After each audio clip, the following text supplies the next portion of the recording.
Good morning, children. We are going to start our Hindi lesson. तो बच्चों, हिंदी कक्षा में आप सभी का स्वागत है।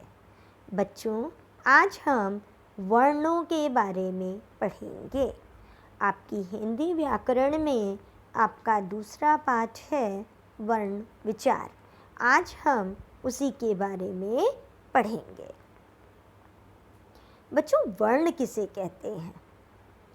अगर मैं आपसे पूछूं कि वर्ण किसे कहते हैं तो उसका सिर्फ एक ही उत्तर होगा कि सबसे छोटी ध्वनि, भाषा की सबसे छोटी इकाई यानी सबसे छोटी ध्वनि जिसके और टुकड़े नहीं हो सकते हैं, वर्ण कहलाती है।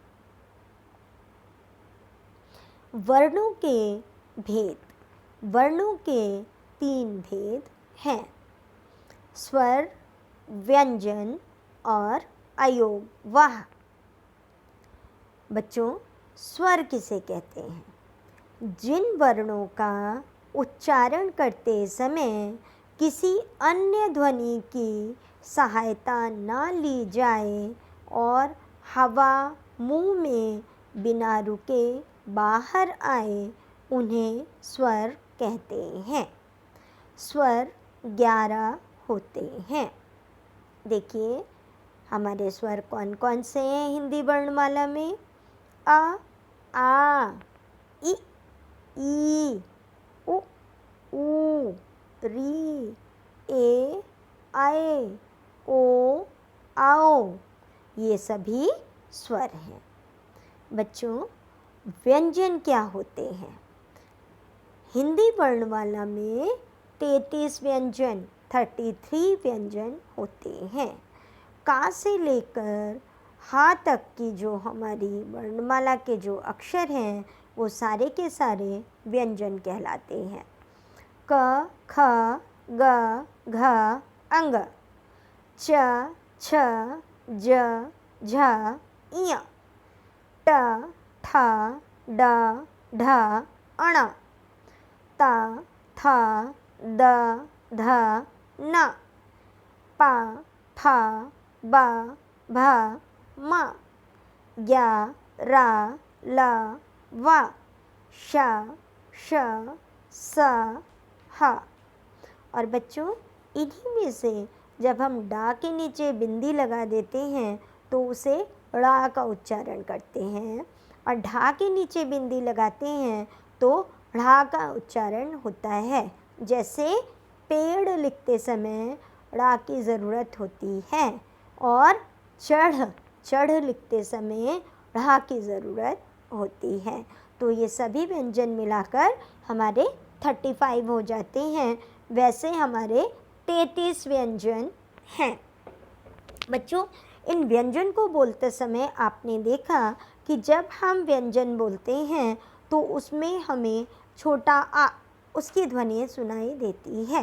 अर्थात जब हम किसी वर्ण को बोलते समय स्वर की सहायता लेते हैं, ऐसे वर्ण व्यंजन कहलाते हैं। अगर हम इसमें से स्वर को अलग कर दें, छोटे आ की ध्वनि को अलग कर दें, तो यह शुद्ध व्यंजन बन जाएगा और इसके नीचे हलंत आ जाएगा। फिर इसका उच्चारण ऐसे करना पड़ेगा। आपको बात समझ आई? तो व्यंजन क्या होते हैं? जिन वर्णों को बोलते समय स्वर की सहायता लेनी होती है, ऐसे वर्ण व्यंजन कहलाते हैं और व्यंजन 33 होते हैं। अयोगवाह। अयोगवाह का अर्थ है आ के योग से अर्थ ग्रहण करने वाला वर्ण। ये ना तो स्वर होते हैं और ना ही व्यंजन। इनका उच्चारण व्यंजनों की तरह स्वर की सहायता से होता है। अयोगवाह 2 प्रकार के होते हैं: अनुस्वार तथा विसर्ग। अनुस्वार, इसका चिन्ह बिंदु है लाइन के ऊपर। जैसे संत, शांत, जंगल, पंखा, सबके ऊपर अंक की बिंदी आ रही है। ये अंक की बिंदी अनुस्वार कहलाती है। विसर्ग, आयोगवाह का दूसरा जो भेद है वो है विसर्ग। इसका चिन्ह दो बिंदियां होता है, जैसे प्रातः, अतः, पुनः, और इसका उच्चारण ह की तरह से होता है। इसके अलावा हमें अनुनासिक पढ़ने होते हैं। हमारे हिंदी वर्णमाला में अनुनासिक का प्रयोग करते हैं। अनुनासिक स्वर वे होते हैं जो स्वर मुख और नाक से बोले जाते हैं। इसका सूचक चंद्र बिंदु होता है, जैसे आँख, हंसना, ऊँट। जिन वर्णों की मात्रा शिरोरेखा के ऊपर लगाई जाती है, ऊपर वाली लाइन से ऊपर लगाई जाती है, वहाँ चंद्र बिंदु के स्थान पर सिर्फ बिंदु लगाया जाता है, जैसे मैं, क्यों।